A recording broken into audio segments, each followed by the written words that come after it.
دیکھو بھائی دوستوں بزرگوں میرے عزیزوں،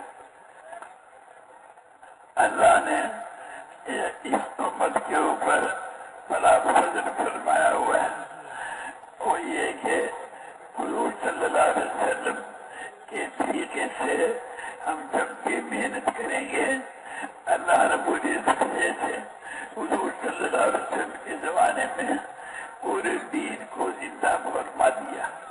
بھائی ایسے اللہ پاک اس دین کو زندہ فرما دے گا جب ہم حضور صلی اللہ علیہ وسلم کی بے چینی کے ساتھ اور بے قراری کے ساتھ اور طلب کے ساتھ ہم ہمارے طریقے سے محنت کریں گے اور اللہ پاک سے دعا مانگیں گے تو اللہ تعالیٰ شاہ جیسے اسے دنیا میں نہیں چمکا ایسے اللہ پاک آج بھی چمکا دے گا۔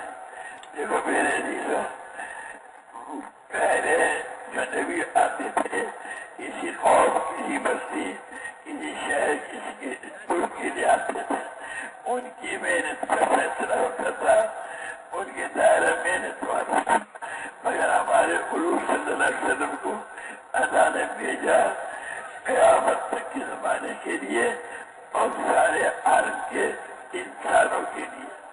جب ہم جو ہے اجتماعی طور پر اللہ پاک سے اپنے آپ کو قبول کرائیں گے، کیا کہ یہ اللہ ایک قوم نہیں، ایک ملک نہیں، ساری دنیا بھر کے انسان جو ہے تیری ناراضگی سے بچ جائے اور تجھے راضی کرنے والے بن جائیں۔ اے میرے دوستوں، جب حضور صلی اللہ علیہ وسلم کیا کرتا، حضور صلی اللہ علیہ وسلم جب دنیا میں تشریف لائے، اس وقت میرے دوستوں آپ کے پیدا ہونے پر ایران کی جو آج کی ہزاروں برس سے وہ ساری بج گئی۔ ہمارے دوستوں جو ہے کہتے ہیں دریا جو ہے وہ ہو گیا۔ بھائی میرے دوستوں، حضور صلی اللہ علیہ وسلم پیدا ہو چکے، کسریٰ کے محل کے 14 کنگرے تھے وہ گر گئے۔ یہ تو آپ کے پیدا ہونے پر ہوا۔ جس کام کے لیے اللہ نے آپ کو بھیجا، یعنی ڈبے والے کام کے لیے، بھائی مشکلوں میں جو ہے اللہ تعالیٰ کی مدد انہیں جو کہتے ہیں اللہ پاک کی ذات کی طاقت ان کے ساتھ ہو جائے گی۔ اہل ذات ساری اہل طاقت جو ہے وہ ساتھ ہو جائے گی۔ میرے دوستوں، ہم کی اتنی درخواست ہے کہ ہم نے اصل میں آج تک اپنے آپ کو حضور صلی اللہ علیہ وسلم کی محنت والا نہ بنایا، ذمہ داری نہ سمجھے۔ حالانکہ ہمارا بچہ جو ہے، ہمارا ہر مرد اور عورت، یہ پوری امت جو ہے بھائی وہ ذمہ دار ہے حضور صلی اللہ علیہ وسلم کی محنت کی۔ اور امت میں مرد بھی ہے، عورتیں میں بچے بھی ہیں، بوڑھے بھی ہیں، جوان بھی ہیں، جن کے گھر میں کھانے کو وہ بھی ہیں، بادشاہ بھی ہے، اور جن کے گھر میں کھانے کو نہیں ہے وہ بھی ہے۔ جیسے حضور صلی اللہ علیہ وسلم کے صحابی رضی اللہ عنہ جو تھے، وہ نماز پڑھتے ہی کہ تشریف لے جاتے تھے۔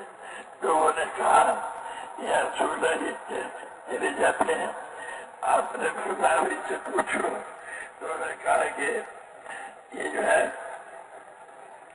ایک چادر ہے، میں چادر لے کے آتا ہوں، نماز پڑھتا ہوں، بیوی ننگی بیٹھی رہتی ہے، جب میں واپس جاتا ہوں تو وہ چادر پہن دیتی ہے، نماز پڑھتے ہوئے ننگا بیٹھا رہتا ہے، تو وہ نماز پڑھ دیتی ہے، ہم دونوں میاں بیوی وہ چادر بن جاتے ہیں۔ بھائی میرے دوستوں، میرے دلوں، یعنی ہم جو ہے سارے کے سارے اپنے آپ کو سمجھیں، ہم میں سے ہر آدمی جو ہے اپنے آپ کو حضور صلی اللہ علیہ وسلم کی محنت کا ذمہ دار سمجھے۔ سارے کے سارے بھی ذمہ دار ہیں، اور بھائی ہر امتی ذمہ دار ہے، مرد ہو یا عورت، بیٹا ہو یا بیٹی ہو، مگر بحثیت مجبوری ہم سب ذمہ دار ہیں۔ اب ہم جو ہے امت بنانے کی کوشش کریں گے، ہر آدمی کی محنت کریں گے، خوشامد کریں گے کہ بھائی ہم نے تو کلمہ پڑھا ہے لا الہ الا اللہ محمد رسول اللہ، اور اللہ نے پوری امت کو حضور صلی اللہ علیہ وسلم والی ذمہ داری عطا فرمائی ہے۔ دیکھو حضور صلی اللہ علیہ وسلم کے مبارک کی شان ہے کہ بھائی نماز کے لیے لوگوں کو کیسے جمع کریں۔ چنانچہ آپ سے کسی نے کہا گھنٹے بجاؤ، کسی نے کچھ کہا، کسی نے کچھ کہا، مسجد تو برخاست ہو گئی۔ ایک صحابی رضی اللہ عنہ جو ہے انہوں نے فرماتے ہیں نہ میں نے کھایا نہ پیا نہ سویا، تو کیا ہوا کہ اللہ پاک نے صبح کو فرشتہ بھیج دیا اور اس نے الفاظ اذان کی دہرائے، تو انہوں نے حضور صلی اللہ علیہ وسلم سے جا کے عرض کیا کہ یا رسول اللہ اس طرح فرشتہ آیا تھا اتریے، آپ نے ارشاد فرمایا ایسے ہی بلاؤ، ایسے ہی بلاؤ۔ چنانچہ بھائی ویسے ہی بلایا تو کہتے ہیں ساری دنیا میں جتنے اذان ملے گی اس کو آپ کو ملے گا۔ اور بھائی ایک ہمارے بزرگوں نے سنا تھا کہ حضرت ابو بکر صدیق یہ جو بیٹی راجہ صدیق رضی اللہ عنہ وہ حضور صلی اللہ علیہ وسلم کے ساتھ جنگ میں گئی، غزوے میں گئی، وہاں جا کر ان کا ہار کھویا گیا، ان کا ہار کھویا گیا۔ اس ہار کے تلاش کرنے میں دیر لگ گئی۔ جب وہ تلاش ہو گیا تو وہاں سے پہلے ایسی جگہ پہنچے جہاں کے پانی نہیں تھا۔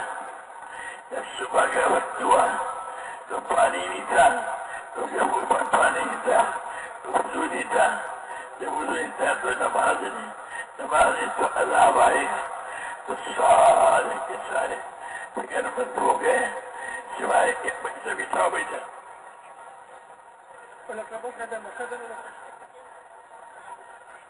تو اس میں دوستوں یعنی کہتے ہیں سارے پریشان جاوید رضوان اللہ اجمعین نے ابو بکر صدیق نے فرمایا کہ اس کے بھائی بیٹی کی وجہ سے ہوا، تو سارے پریشان مگر بیٹی نہیں پریشان تھی۔ بھائی پھر میرے دوستوں جو ہے حضرت ابو صدیق نے بیٹی سے بھی فرمایا اور پوچھو کہ ہمارے تیری وجہ سے ہوا، تیری وجہ سے ہوا، وہ بھی پھر پریشان ہو گئی۔ تو یہ بھائی کہ اللہ پاک نے صحیحوں کی آیات نازل فرما دی۔ ایسے میرے دوستوں اور بھی واقعات ہوئے جب اجتماعی طور پر سب نے فکر کیا تو اللہ پاک نے رہنمائی فرمائی اور احکام زندہ فرما دیے۔ تو بھائی میرے دوستوں عرض یہ تھی آپ ہم سارے کے سارے فکر کریں گے، زیادہ زیادہ مسلمانوں کی اکثریت فکر کرے گی اور محنت کرے گی تمہارے طریقے سے، اور اس یقین اس لیے کہ اللہ پاک نے حضور صلی اللہ علیہ وسلم کو ذریعہ بنایا ہے، یعنی ان کی محنت کو ذریعہ قرار دے دیا کہ جب بھی ہم حضور صلی اللہ علیہ وسلم کی بے چینی کے ساتھ، رب کے ساتھ، بے قراری کے ساتھ جب محنت کریں گے ہمارے پیچھے سے اور اللہ کے دھیان سے کریں گے، اس یقین سے کریں گے کہ کسی سے نہیں ہوتا، اللہ سے ہوتا ہے اور نبی کے طریقے سے ہوتا ہے۔ جب ہم خوب والا طریقہ اختیار کریں گے اور یہ سمجھ کر کہ اللہ سن رہا ہے، دیکھ رہا ہے اور ہم اللہ پاک کے راضی کرنے کے جذبے سے کر رہے ہیں، اتنی محنت کریں گے بھائی میرے دوستوں، میرے عزیزوں، اللہ پاک کو بھی رحم آ جائے تو یاد اللہ نے کیا فرمایا حضور صلی اللہ علیہ وسلم سے کہ یہ لوگ ایمان نہیں لائیں گے تو کیا آپ اپنی جان کھو ڈالیں گے؟ سمجھے بھائی؟ بس میری آپ سے درخواست یہ ہے کہ بھائی ہم نے جیسے جو پیاسا ہوتا ہے جب تک اس کو پانی نہ مل جائے اس وقت تک اس کو چین نہیں آتا، بھوکے کو جب تک کھانا نہ مل جائے تو اسے چین نہیں آتا۔ اسی طرح سے میرے دوست ہم اور آپ جو ہیں جب تک اللہ کی طرف سے ہدایت کا فیصلہ نہ ہو جائے اس وقت تک ہم بے چین رہیں، پریشان رہیں اور محنت کرتے رہیں۔ محنت بالکل سادہ ہے، صبح سے لے کے شام تک، یعنی ہم حضور صلی اللہ علیہ وسلم کی طرف سے گھر گھر جائیں گے، اجتماعی طور پہ نہیں، اجتماعی ہر جو کلمہ پڑھتا تھا وہ کلمے کا پھیلانے والا بن جاتا تھا۔ بھائی میرے دوستوں، ہمارے میں سے ہر آدمی اللہ کو حالی نالی سمجھ کے کہ اللہ سن رہا ہے، دیکھ رہا ہے، یا اے ہمارے رب یہ جو جن کے پاس جا رہے ہیں یا اللہ ان کے دل میں اتار دے کہ تیرے غیر سے نہیں ہوتا، تیری ذات عالی سے ہوتا ہے، اللہ کے خیر سے نہیں ہوتا، اللہ سے ہوتا ہے، اور نبی کے طریقے سے ہم اللہ کے حکموں کو پورا کریں گے، اس پر اللہ پاک کامیاب پائے گا۔ بھائی اس کو دل میں اتار لو، اور دل میں اتارنے کے بعد میرے دوستوں ہم جو ہے ہر کام میں، ہر بات میں، ہر حال میں اللہ پاک کے حکموں کے پابند بن کے چلیں گے۔ ہر وقت اس کا خیال رہے کہ بھی اللہ پاک ہم سے راضی ہے یا ناراض ہے، اس کا دھیان کر کے ہر آدمی طرف کے چلے گا۔ ٹھیک ہے کہ میں سے بٹھاؤ یار، বসে দেন, এই লোকটাকে বসে দেন, বসে দেন, ওইখানে বসে দেন, টানটা বসে দেন।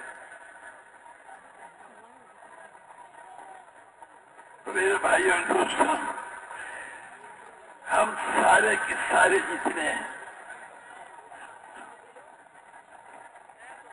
یہ بات دلوں میں اتارنا، لا الہ الا اللہ محمد رسول اللہ، جو ہی بھائی لا الہ الا اللہ کہا، لا الہ الا اللہ کہتے ہی اب ہم اللہ پاک کی حفاظت میں آ گئے، اور لا الہ الا اللہ کہنے سے پہلے جو ہم نے گناہ کیے اللہ پاک ان سب کو معاف فرما دے گا اور انہیں نیکیوں سے بدل دے گا۔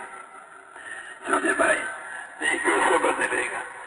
اب ہم میرے دوستوں جگہ جگہ جائیں گے اور ہر آدمی سے کہیں گے کہ بھائی کلمہ پڑھ لو، یعنی یہ دل میں اتار لو کہ کسی سے نہیں ہوتا، کسی سے نہیں ہوتا، اللہ سے ہوتا ہے، اللہ سے ہوتا ہے، اور حضرت نبی کے طریقے سے ہوتا ہے۔ اسے دل میں اتار لو، اور اسے دل میں اتارنے کے بعد یہ دیکھتے رہو کہ اب سوچو کہ اس وقت میرا اللہ کیا چاہتا ہے، اور حضور صلی اللہ علیہ وسلم نے اس چاہنے کو کیسے پورا فرمایا۔ ہم جو ہے میرے دوستوں اللہ کے چاہنے کو حضور صلی اللہ علیہ وسلم اس طریقے سے پورا کریں گے اور اس دھیان کے ساتھ پورا کریں گے کہ اللہ سن رہا ہے، دیکھ رہا ہے، اور ہم اللہ پاک کو راضی کرنا چاہتے ہیں۔ نہ ہم ملک چاہتے ہیں، نہ مال چاہتے ہیں، نہ حکومت چاہتے ہیں، نہ بڑا بننا چاہتے ہیں، نہ اقتدار چاہتے ہیں، بلکہ اللہ کو راضی کرنا چاہتے ہیں۔ بھائی ہم سارے کے سارے، کیونکہ ہم اکثر جو ہے ہر آدمی کا یہ بات فکر پر آ جائے کہ ہمیں میرے دوستوں کہ اللہ پاک سے ہوتا ہے، اللہ کے غیر سے نہیں ہوتا۔ یہ دل میں اتارنا، اور نبی کے طریقے سے ہم زندگی گزاریں گے تو اس پر اللہ رب العزت ہمیں دوستوں کامیاب نام سے راضی ہو جائے گا۔ جب راضی ہو جائے گا تو اللہ پاک ہمیں اس دنیا میں بھی کامیاب کرے گا، آپ سے بھی کامیاب کرے گا۔ اور جب میرے دوستوں میں جو ہے اللہ کی طرف سے یہ فیصلہ نہ ہو جائے اس وقت تک ہم بے چین رہیں، بے قرار رہیں، پریشان رہیں۔ اور میرے دوستوں ایک دوسرے پر محنت کرتے رہیں۔ دیکھ میرے بھائی، ہم جو ہے ہمارے جو کام بنیں گے اللہ پاک کے راضی کرنے سے بنیں گے، اور اللہ جو راضی ہوگا، جب راضی ہوگا جب ہم اس کے حکموں کو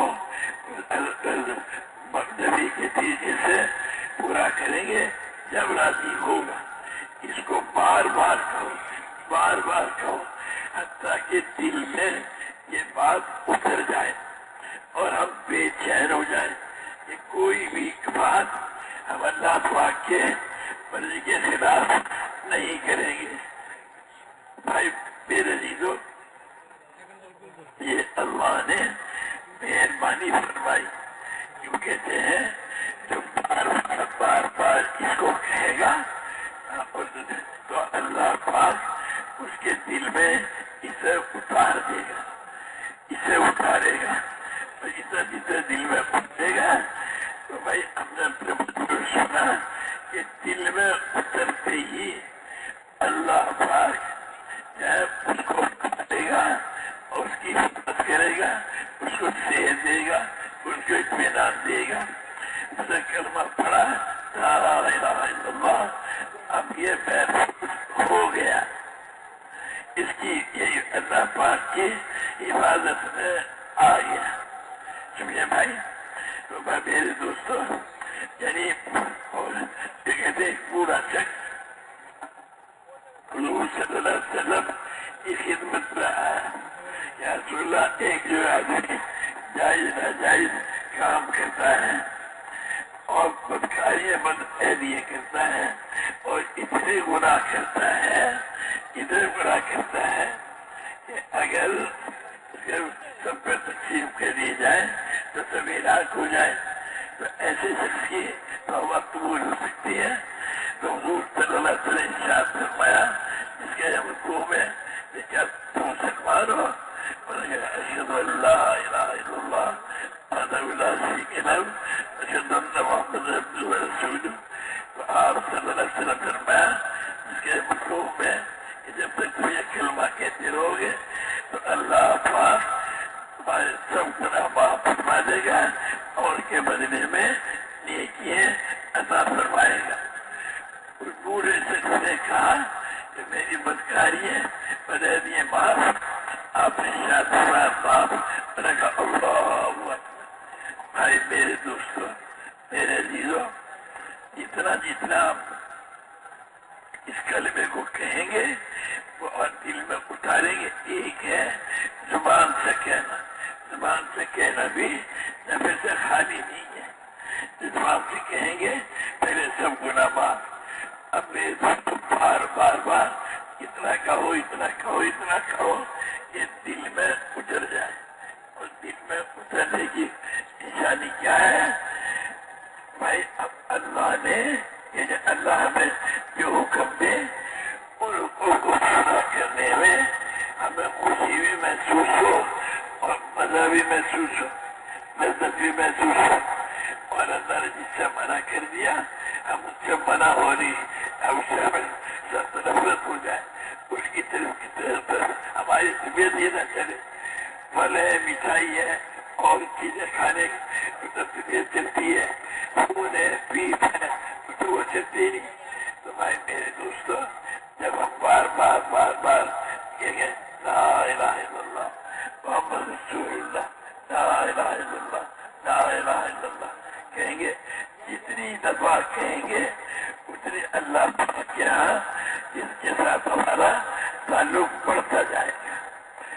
بس ایک ہے میرے دوستوں اپنی ذات سے کہنا، ایک ہے सारी दुनिया के लोगों को ये समझकर अल्लाह ने इस उम्मत को सारे आलम में जितने इंसान बसते यानी उनके कहने पे तैयार करना, उनको भी इस कलमे के कहने पे तैयार करना, ये अल्लाह ने इस उम्मत के बच्चे बच्चे पर जिम्मेदारी डाल दी है।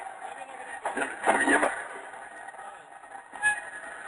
তো বলেন যে ভাই, পূর্বকালে যত আম্বিয়া কেরাম আলাইহিস সালাতু ওয়াস সালামগণ দুনিয়াতে তশরিফ ছিলেন, ওনারা মেহনত করছিলেন, ওনাদের মেহনতের ফলাফলটা ওনাদের যে সীমানার জন্য, যে এলাকার জন্য যে ফলাফলটা, ওনাদের মেহনতের ফলাফল ওই সীমানার মধ্যে প্রকাশিত হয়েছে, জাহির হয়েছে। যেহেতু আল্লাহ তাআলা তাদেরকে ওই সীমানার জন্যই পাঠাইছেন, ওই কালের জন্যই পাঠাইছেন, ওই এলাকার জন্য পাঠাইছেন, ওই পরিবারের জন্য পাঠাইছেন, ওই শহরের জন্য পাঠাইছেন, তাদের মেহনতের আসর জাহির হয়েছে নিজেদের ওই নির্দিষ্ট সীমানার মধ্যে। কিন্তু আমাদের নবী সাইয়্যিদুল আম্বিয়া জনাবে মুহাম্মদ রাসূলুল্লাহ সাল্লাল্লাহু আলাইহি ওয়াসাল্লামকে আল্লাহ তাআলা পাঠাইছেন সারা দুনিয়ার মানুষের জন্য এবং কিয়ামত পর্যন্ত আনেওয়ালা মানুষের জন্য। আর আল্লাহ তাআলা নবীদেরকে যে দিন দিয়েছেন আর দিনের মেহনত দিয়েছেন, এই মেহনতের আসরই হলো এটা, প্রভাবই হলো এটা, প্রতিক্রিয়া হলো এটা যে যখনই এই মেহনত আল্লাহ তাআলার মনসা অনুযায়ী করা হয়, আল্লাহ তাআলা যেই পরিমাণে মেহনত হওয়াটাকে চান ওই পরিমাণে মেহনত যখন হয়, তখন যাদেরকে সামনে রেখে মেহনত করা হয় আল্লাহ তাআলা তাদের দিলের মধ্যে হেদায়েতের নূরকে ঢেলে দেন। আর যখন মানুষের দিলের মধ্যে হেদায়েতের নূর আসে, এই লোকটা তার অনিচ্ছাই আল্লাহ তাআলার হুকুম মতো চলাকে নিজের জীবনের জন্য বাধ্য করে বা নিজের জীবন উৎসাহিত হয়, নিজের ভিতর থেকে আগ্রহ প্রকাশ পায় যে আমি তো এখন থেকে আল্লাহ তাআলার হুকুম মতোই চলবো। আর বান্দা যখন আল্লাহ তাআলাকে স্বীকার করার পরে আল্লাহ তাআলার হুকুম মতো জীবন যাপন করতে থাকে, তখন আল্লাহ তাআলা ওই বান্দার উপরে খুশি হয়ে যান, রাজি হয়ে যান, যেটা হলো বান্দার জীবনের একমাত্র মাকসাদ যে আমার রব আমার উপরে রাজি হয়ে যান। তো মুহতারাম দোস্তর বুজুর্গ, ওই নিয়ম অনুযায়ী আমরা যেহেতু হুজুর সাল্লাল্লাহু আলাইহি সাল্লামের উম্মত এবং আমাদেরকে হুজুর সাল্লাল্লাহু আলাইহি সাল্লামের মেহনতের জিম্মাদার বানানো হয়েছে, সুতরাং আমরা যদি হুজুর সাল্লাল্লাহু আলাইহি সাল্লামের মেহনতকে নববী তরিকাতে, অর্থাৎ যেইভাবে হুজুর সাল্লাল্লাহু আলাইহি সাল্লাম মেহনত করছেন ওইভাবে যদি আমরা করতে থাকি, নবীজি কিভাবে মেহনত করছেন, নবীজি মেহনত করছেন এবং সর্বক্ষণ এনে পরেশান থাকতেন, বেকারার থাকতেন, অস্থির থাকতেন যে হায় আমার এই কথাটা উম্মত কেন নিতেছে না, হ্যাঁ আমার এই কথাটা উম্মতে কেন বুঝতেছে না, আমার এই কথাটাকে, আমার এই দিনকে উম্মত কেন গ্রহণ করতেছে না, এতে নিয়ে পরেশান থাকতেন, অস্থির থাকতেন। হুজুর সাল্লাল্লাহু আলাইহি সাল্লামের জীবনে শান্তির জন্য কোনোদিন, ব্যক্তি শান্তির জন্য বা পারিবারিক দুনিয়াবী শান্তির জন্য কোনোদিন কোনো ব্যস্ত ছিলেন না। এই কারণেই ব্যস্ত ছিলেন যে মানুষ এটাকে কেন গ্রহণ করতেছে না। এইরকম পরেশানি নিয়ে, এইরকম অস্থিরতা নিয়ে যখন আমরা হুজুর সাল্লাল্লাহু আলাইহি সাল্লামের মেহনতকে করতে থাকবো, তো মুহতারাম দোস্ত বুজুর্গ, আর আমাদের মেহনতটা আল্লাহ তাআলার কাছে গ্রহণযোগ্য হওয়ার, কবুল হওয়ার যোগ্যতা অর্জন করবে। আল্লাহ তাআলার কাছে আমাদের মেহনতটা কবুল হওয়ার যোগ্যতা কখন অর্জন করবে? যখন নাকি আমরা এই মেহনতটাকে হুজুর সাল্লাল্লাহু আলাইহি সাল্লামের তরিকা অনুযায়ী করব, হুজুর সাল্লাল্লাহু আলাইহি সাল্লাম যে সিফাতের সাথে করতেন ওই সিফাতের সাথে করব, আল্লাহ তাআলাকে রাজি করার জন্য করব, একমাত্র আখিরাতে পাওয়ার জন্য করব। দুনিয়ার কোন লোভ লালসা আমাদের ভিতর না থাকবে, আর আমাদের কোন দুনিয়ার কোন তামান্না আকাঙ্ক্ষা বাসনা আমাদের ভিতরে না থাকবে, তখন আল্লাহ তাআলা আমাদের মেহনতকে কবুল করবেন। আর যখন নাকি এই মেহনত কবুল হবে, সারা দুনিয়ার মানুষের দিলের মধ্যে আল্লাহ তাআলা হেদায়েতের নূরকে দিয়ে দিবেন। আর মানুষের দিলের মধ্যে যখন হেদায়েতের নূর আসবে, তখন আর কোনো মানুষ নিজেকে ইসলামের বাইরের সীমানার মধ্যে রাখার জন্য আর কেউ তৈরি থাকবে না। সকলেই আল্লাহ তাআলার আহকামাত অনুযায়ী জীবনযাপন করা শুরু করবে। মুহতারাম দোস্ত বুজুর্গ, মানুষ দুনিয়াতে যখন আল্লাহ তাআলার হুকুম মতো, নবীর তরিকা মতো জীবনযাপন করতে থাকবে, তখন এই মানুষ আল্লাহ তাআলার জিম্মা হয়ে যাবে। আল্লাহ তাআলা তাদের দুনিয়ার জরুরত পুরো করবেন আর আখিরাতের জরুরত পুরো করবেন। এই জন্য মুহতারাম দোস্ত বুজুর্গ, আমরা দুর্ভাগ্যবশত আমরা আমাদেরকে হুজুর সাল্লাল্লাহু আলাইহি সাল্লামের মেহনতের জিম্মাদার মনে করি না। আর এই মেহনতের জিম্মাদার মনে না করার কারণে ওই মেহনতটাকে যেভাবে করার কথা ছিল, যেই মন নিয়ে, যেরকম পরেশানি, যেরকম অস্থিরতা নিয়ে জীবনের প্রথম কাম হিসাবে, একমাত্র মাকসাদ হিসাবে করার কথা ছিল, ওইভাবে আমরা করতে পারতেছি না। আর দুই চারজনের করতে চাইলেও অনেকেই আজ পর্যন্ত এই মেহনতটাকে নিজে করার জন্য তৈরি না বা করতে চাইতেছে না, অথচ এর কোনো সুযোগ এই উম্মতের কোনো ব্যক্তির জন্য নাই। কারণ সকলেই হুজুর সাল্লাল্লাহু আলাইহি সাল্লামের উম্মত। আমরা দুই চারজনে করলে এটা হবে না, সকল উম্মতকে এটা করতে হবে। আর উম্মতের মধ্যে বুড়াও আছে, উম্মতের মধ্যে জওয়ানও আছে, উম্মতের মধ্যে পুরুষও আছে, উম্মতের মধ্যে মহিলাও আছে, উম্মতের মধ্যে বাচ্চারাও আছে, উম্মতের মধ্যে সুস্থরা আছে, উম্মতের মধ্যে অসুস্থরা আছে, উম্মতের মধ্যে অভাবী আছে, উম্মতের মধ্যে সম্পদশালী আছে, উম্মতের মধ্যে শাসকরা আছে, উম্মতের মধ্যে শাসিতরা আছে, উম্মতের মধ্যে কালারা আছে, উম্মতের মধ্যে সাদারা আছে, সব রং বর্ণের যারা আছে সকলেই হুজুর সাল্লাল্লাহু আলাইহি সাল্লামের উম্মত। আর হুজুর সাল্লাল্লাহু আলাইহি সাল্লামের এই কথাগুলোকে যারা শুনছিলেন, যারা বুঝতে পারতেছিলেন, সবাই এটাকেই নিজের জীবনের মাকসাদ বানায় করতেন। এমন না যে হুজুর সাল্লাল্লাহু আলাইহি সাল্লামের জমানাতে সকলেই বড় সম্পদশালী ছিল, তাদের মধ্যে কোনো অভাব অভিযোগ ছিল না, এমন না। হুজুর সাল্লাল্লাহু আলাইহি সাল্লামের জমানার উম্মতের মধ্যেও, হুজুর সাল্লাল্লাহু আলাইহি সাল্লামের জমানার উম্মতের মধ্যেও অভাবী মানুষ ছিলেন। এমন এমন অভাবী ছিলেন যে এক সাহাবী কয়েকদিন যাবৎ অন্যান্য সাহাবীরা লক্ষ্য করতে লাগলেন যে এই লোকটা মসজিদে আসে সবচেয়ে পরে আর নামাজ পড়ে খুব তাড়াতাড়ি বের হয়ে যান। তো হুজুর সাল্লাল্লাহু আলাইহি সাল্লামকে বললেন যে ইয়া রাসূলুল্লাহ, এই আমাদের এই ভাই সবচেয়ে পরে মসজিদে আসেন আর সবচেয়ে আগে মসজিদ থেকে বের হয়ে যান। নবীজি বললেন যে তার ব্যাপারটা তোমরা তার কাছে জিজ্ঞেস করো, আমার কাছে জিজ্ঞেস করলে আমি কি বলতে পারবো তার সম্বন্ধে। তো সাহাবীরা তাকে জিজ্ঞেস করলেন যে ভাই তুমি এরকম কেন করো? হুজুর সাল্লাল্লাহু আলাইহি সাল্লামের সামনেই জিজ্ঞেস করলেন।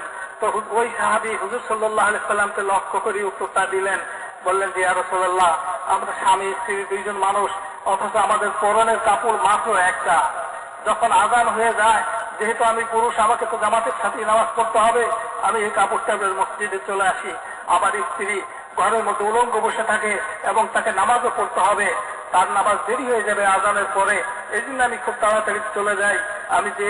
আমি ওই উলঙ্গ হয়ে বসে থাকি ঘরের কোনায়, আর আমার স্ত্রী ওই কাপড়টা পরে নামাজ পড়ে নেয়। নামাজ পড়া শেষ হলে আমরা দুজনে এক কাপড় নিজের উপর দিয়ে ওই কাপড়ের মধ্যে নিজেদের আবরু ইজ্জতকে ঢেকে রাখি। মুহতারাম দোস্তর বুজুর্গ, হুজুর সাল্লাল্লাহু আলাইহি সাল্লামের উম্মতের মধ্যে এমন এমন সাহাবাদের মধ্যে এমন এমন মানুষও ছিলেন, কিন্তু তাদের মধ্যে অস্থিরতা ছিল, তাদের মধ্যে পিপাসা ছিল। আজকে আমাদের মধ্যে অস্থিরতা নাই, আমাদের মধ্যে পিপাসা নাই। আমরা মেহনত করি, ফল হইলো হইলো, না হইলো না হইলো, আমরা বলে দেই যে মেহনত তো করতেছি, হয় না। মুহতারাম দোস্তর বুজুর্গ, এইটাই আলামত হলো যে আমরা এই মেহনতটা কেন মানুষে গ্রহণ করতেছে না, আল্লাহর দ্বীনের উপর কেন মানুষে আসতেছে না, এটার জন্য আমরা কোনো পেরেশান না। যদি পেরেশান হইতেন তাহলে আমাদের অবস্থা কি হতো? যেমন একজন মানুষ যদি পিপাসা লাগে, অত সময় পর্যন্ত সে স্থির হয় না, শান্ত হয় না, যত সময় পর্যন্ত সে পানি না পায়। একজন মানুষ, কোনো মানুষের যদি ক্ষুধা লাগে, অত সময় পর্যন্ত সে শান্তনা পায় না, যত সময় পর্যন্ত তার সামনে খাবার না আসে। মুহতারাম দোস্তর বুজুর্গ, আমরা যদি উম্মতের হেদায়েতের পিপাসু হইতাম, আমাদের মধ্যে যদি উম্মতের হিদায়াতের খিদা থাকতো, আমাদের মধ্যে যে পেরেশানি থাকতো যে হ্যাঁ উম্মত কেন আল্লাহ তাআলার হুকুম মতো চলতেছে না, উম্মত কেন হুজুর সাল্লাল্লাহু আলাইহি সাল্লামের তরিকা অনুযায়ী জীবন যাপন করতেছে না, এই পেরেশানি যদি আমাদের মধ্যে থাকতো, তাহলে আমরা ইতমিনান হইতে পারতাম না। আর আল্লাহ তাআলার নিয়ম হলো, বান্দা যখন নাকি কোনো জিনিস নিয়ে পেরেশান হয়ে যায়, আল্লাহ তাআলা গায়বের থেকে বান্দার ওই পেরেশানিকে দূর করার জন্য রাস্তা বের করে দেয়। হুজুর সাল্লাল্লাহু আলাইহি সাল্লাম পেরেশান, হুজুর সাল্লাল্লাহু আলাইহি সাল্লাম পেরেশান। নামাজ ফরজ করা হয়েছে এবং জামাতের সাথে নামাজ পড়তে হবে, এইটাও জানাই দেওয়া হয়েছে। তো এখন মানুষ বুঝবে কি করে যে এখন নামাজের জামাত শুরু হবে? এখন কি করে বুঝবে যে নামাজের জামাত শুরু হবে? এই জন্য হুজুর সাল্লাল্লাহু আলাইহি সাল্লাম পেরেশান। সাহাবাদেরকে নিয়ে পরামর্শ করতেছেন যে মানুষকে কি করে জানান দেওয়া যায় যে এখন নামাজের সময় হয়ে গেছে, এখন আসো জামাত শুরু হবে। পরামর্শ বসলো, কে বললো যে আগুন জ্বালায় দেওয়া হোক, দূরের থেকে মানুষে দেখবে যে এখানে আগুন দেখলে নামাজের জন্য আসবে, বলে যে না এটা করা যাবে না, এটা বিজাতিদের একটা তাদের ধর্মের শেয়ার, এটা করা যাবে না। কে বললো যে সিঙ্গা ফুক দেওয়া হোক, বলে যে না এটাও করা যাবে না, এইটাও কোনো এক জাতির নিজস্ব নিদর্শন। কেউ বললো যে ঘন্টা বাজানো হোক, বলে যে এইটাও করা যাবে না, এটাও অন্য ধর্মের মানুষেরা অন্য জাতিরা করে, এর কোনোটাই করা যাবে না। কোনো সিদ্ধান্ত হইল না, সব যার যার মতো চলে গেলেন। এক সাহাবী, ওনার নাম হাদিসের কিতাবের মধ্যে খুব কমই আসছে, উনি হুজুর সাল্লাল্লাহু আলাইহি সাল্লামের পেরেশান দেখা উনি বলেন যে আমি বাড়িতে যে না খেতে পারলাম, না ঘুমাইতে পারলাম, কোনো কিছু আমার ভালো লাগতেছিল না, যে নবী একটা জিনিস নিয়ে পেরেশান, অথচ তার কোনো সমাধান হলো না। বলে যে আমি বিছনায় পড়ে গড়াগড়ি করতে লাগলাম, যে নবীর পেরেশানি দূর কি করে হবে। রাত্রির শেষ ভাগে ক্লান্ত ছিল শরীর, অনাহারি ছিলাম, চোখ লেগে আসছে। এক ফেরেশতা আসলেন, এসে আমাকে নামাজের আজানের আলফাজগুলাকে আমাকে শোনায় গেলেন, কিভাবে কিভাবে আজানে বলতে হয়। ওই আলফাজগুলা শোনাইলেন। আমি ঘুমের থেকে উঠে দৌড়ে হুজুর সাল্লাল্লাহু আলাইহি সাল্লামের কাছে আসলাম। ইয়া রাসূলুল্লাহ, আমি এটা দেখছি। হুজুর সাল্লাল্লাহু আলাইহি সাল্লাম বলেন যে হ্যাঁ, এই আলফাজ দিয়েই নামাজের জন্য ডাকা হবে। মুহতারাম দোস্ত বুজুর্গ, সাহাবী পেরেশান ছিলেন, নবী পেরেশান ছিলেন, আল্লাহ তাআলা রাস্তা খুলে দিয়েছেন। হযরত আয়েশা সিদ্দিকা রাদিয়াল্লাহু তাআলা আনহা একবার হুজুর সাল্লাল্লাহু আলাইহি সাল্লামের সাথে কোন এক সফরে গেছেন। শেষ রাত্রিতে যখন উনি জরুরত ছাড়তে গেছেন, ওনার গলার হাড় পড়ে গেছে। ওই হাড় তালাশ করতে দেরি হয়েছে, পাইতে পাইতে দেরি হয়েছে। সকাল পর্যন্ত প্রায় যখন দিকে একটু আলো দেখা গেছে, ওই সময় পর্যন্ত দেরি হয়েছে। হাড় তালাশ করতে করতে সফর শুরু করছেন। এমন জায়গাতে যাওয়ার পরে ফজর নামাজে রক্ত হয়েছে যেখানে পানির কোনো ব্যবস্থা নাই। আর ওনাদের ধারণা ছিল যে সময় আমরা উঠছেন ওই সময় যদি রওনা দিতে পারতেন তাহলে এমন জায়গায় পৌঁছতে পারতেন যেখানে পানির ব্যবস্থা আছে। এখন ওযুর দরকার, গোসলের দরকার, পানি কোথায় পাবে? ওযু করতে না পারলে নামাজ কিভাবে পড়বে? এদিকে বেলা উঠে যাওয়ার উপক্রম হয়েছে। এখন সকলেই পেরেশান। আর সব এসে হযরত আবু বকর রাদিয়াল্লাহু তাআলা আনহুকে বলতেছেন, এই যে আপনার মেয়েটার কারণে আজকে এই সমস্যাটা হইল। হযরত আবু বকর রাদিয়াল্লাহু তাআলা আনহু সকলের কথা শুনতে শুনতে পেরেশান। উনি পেরেশানি হয়েছে হযরত আয়েশা রাদিয়াল্লাহু তাআলা আনহাকে বলতেছে যে তোমার কারণে এই পেরেশানিটা আসছে। এই অবস্থার সৃষ্টি হয়েছে। হযরত আয়েশা রাদিয়াল্লাহু তাআলা আনহা যখন দেখলেন যে আমার কারণে এখন সবাই পেরেশান, নামাজ পড়তে পারতেছেন না, উনিও পেরেশান হয়ে গেলেন। আল্লাহ তাআলা যখন নাকি আল্লাহর হুকুমকে পুরা করার সুযোগ পাইতেছেন না, এই জন্য পেরেশান, তো আল্লাহ তাআলা ব্যবস্থা করে দিলেন। জিবরিল আলাইহিস সালামকে পাঠাইলেন তায়াম্মুমের আয়াত এবং তায়াম্মুম কিভাবে করতে হবে, পানি না পাইলে নামাজ কিভাবে পড়তে হবে ওইটা শিখিয়ে গেলেন। মুহতারাম দোস্ত বুজুর্গ, আল্লাহ তাআলার নিয়ম এটা, আল্লাহ তাআলার তরতিব এটা। যখন নাকি উম্মত, যখন নাকি আল্লাহর বান্দারা কোন ভালো কোন জিনিসকে পাওয়ার জন্য পাওয়ার আশায় পেরেশান হয়ে যায়, তো আল্লাহ তাআলা তাদেরকে রাস্তা দিয়ে দেয়। আল্লাহ তাআলা তাদেরকে রাস্তা দিয়ে দিলেন। তো মুহতারাম দোস্ত বুজুর্গ, আসলে প্রকৃতপক্ষে আমাদের মধ্যে এখন ওই পেরেশানিটারই অভাব, এখন ওই পেরেশানিটারই অভাব যে সারা দুনিয়ার মানুষ কি করে যে দিন আল্লাহ তাআলা দিয়েছিলেন দুনিয়া এবং আখিরাতের কামিয়াবির জন্য, এই দিনের উপরে কি করে আসে, এটার জন্য আমি পেরেশান হইতে হবে। আমাকে পেরেশান হইতে হবে। যখন আমি পেরেশান হব, এই জন্যই পেরেশান হব যে আমার নবীর কাম আমাদের জিম্মায় দেওয়া হয়েছে, আমার জিম্মায় দেওয়া হয়েছে, আমি জিম্মাদার, আমাকে এই কামই করতে হবে। এই কাম যাতে সারা দুনিয়ার মানুষ পর্যন্ত পৌঁছাইতে পারি, এটা আমার জিম্মাদারি। মুহতারাম দোস্ত বুজুর্গ, যখন নাকি আমি এইভাবে পেরেশান হয়ে দিনের জন্য মেহনত করার জন্য আজম করব, বদ্ধ পরিকর হব, তখন আল্লাহ তাআলা আমার জন্য রাস্তা খুলবেন। কিভাবে? যে প্রথমে তো আমি আমার নিজের দিলের মধ্যে এটাকে বসাবো যে আল্লাহ তাআলা কোনো মাবুদ নাই, আর হুজুর সাল্লাল্লাহু আলাইহি ওয়াসাল্লাম আল্লাহ তাআলার রাসূল। এই কথাটা আমার দিলের মধ্যে বসাবো। কি আমার কামিয়াবি, আমার সফলতা, আমার সবকিছু নির্ভর করতেছে আল্লাহ তাআলাকে মাবুদ বলে স্বীকার করার মধ্যে এবং আল্লাহ তাআলার হুকুম মতো জীবনযাপন করার মধ্যে আর নবীর তরিকার মধ্যে জীবনযাপন করার মধ্যে। আমি আমার নিজের জন্য সিদ্ধান্ত নিতে হবে যে আমার পাও থেকে মাথা পর্যন্ত আমার জিন্দেগীর সর্বস্তরে সকল ক্ষেত্রে আমি আল্লাহ তাআলার হুকুমের পাবন্দ হয়ে চলবো। আমি হুজুর সাল্লাল্লাহু আলাইহি সাল্লামের তরিকার পাবন্দ হয়ে চলবো। আমি আল্লাহ তাআলার হুকুমের পাবন্দ হয়ে চলবো। আমি হুজুর সাল্লাল্লাহু আলাইহি সাল্লামের তরিকার পাবন্দ হয়ে চলবো। এবং আমার দিলের মধ্যে এই জিনিসটা সবসময় দেখতে হবে যে আল্লাহ তাআলা আমার উপর রাজি না আল্লাহ তাআলা আমার উপর নারাজ। আমি যে কামগুলো করতেছি এই কামগুলো কি আল্লাহ তাআলা রাজি করার কাম না এই কামের দ্বারা আল্লাহ তাআলা নারাজ হন? মুহতারাম দোস্ত বুজুর্গ, যদি এমন কাম আমি সবসময় তালাশ করব যে এখন আমার আল্লাহ আমার কাছ থেকে কি চাইতেছেন, আমার আল্লাহ আমার কাছ থেকে কি চাইতেছেন। আর যদি দেখি যে আল্লাহ তাআলা আমি এটা করি বলে চাইতেছেন, এই যে শরীয়তে এটা করণীয় বলে ধার্য করছেন, আমি এটাকে এমন ভাবে করবো যে আমার দিলের মধ্যে যদি আনন্দের একটা ঢেউ উঠতে থাকে যে আমি আল্লাহ তাআলার হুকুমকে পুরা করতেছি, আমি আল্লাহ তাআলার হুকুমকে পুরা করতে চাইতেছি, আমার মধ্যে একটা উৎসাহ থাকে, আমার মধ্যে একটা আনন্দ থাকে। এইভাবে আল্লাহ তাআলার হুকুমকে পুরা করা লাগবে। এবং এমন কোন জিনিস যদি হয় যেই মুহূর্তে এটা আমার জন্য করা নিষেধ, শরীয়তে নিষেধ করে দিচ্ছেন, তখন ওইটার প্রতি যেমন আমার একটা ভয় সৃষ্টি হয় যে হ্যাঁ যদি এটা আমি করে ফেলি তাহলে আমার আল্লাহ আমার উপর নারাজ হয়ে যাবেন, এটা ঘৃণার সৃষ্টি হয়। কেমন? যেমন নাকি কিছু কিছু খাবার আছে, কিছু কিছু খাবার আছে এগুলো মানুষের জন্য বড় লোভনীয়, ওটা দেখলেই খাবারের ইচ্ছা হয়। আর কিছু কিছু জিনিস আছে ওটা দেখলে মানুষের কপালে ঝাল ঘুষায় যায়। তিতা জিনিস, টক জিনিস, ঝাল জিনিস দেখলে মানুষের কাছে বিরক্ত আসে।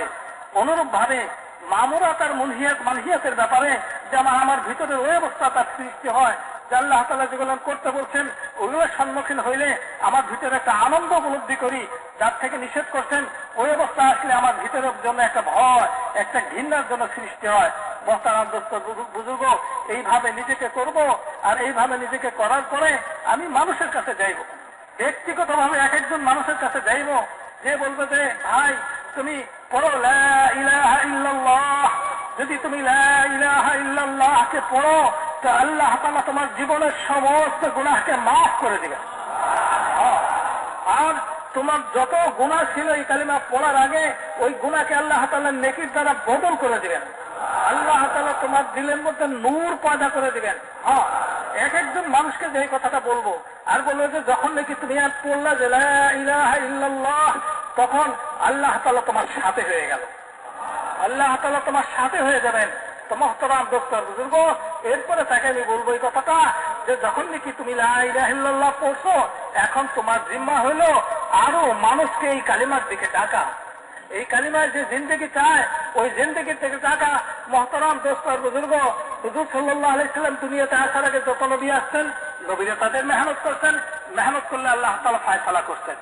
আর ফায়সালা করছেন ওই এলাকা ভিত্তিক, অঞ্চল ভিত্তিক, একটা নির্দিষ্ট সময় ভিত্তিক।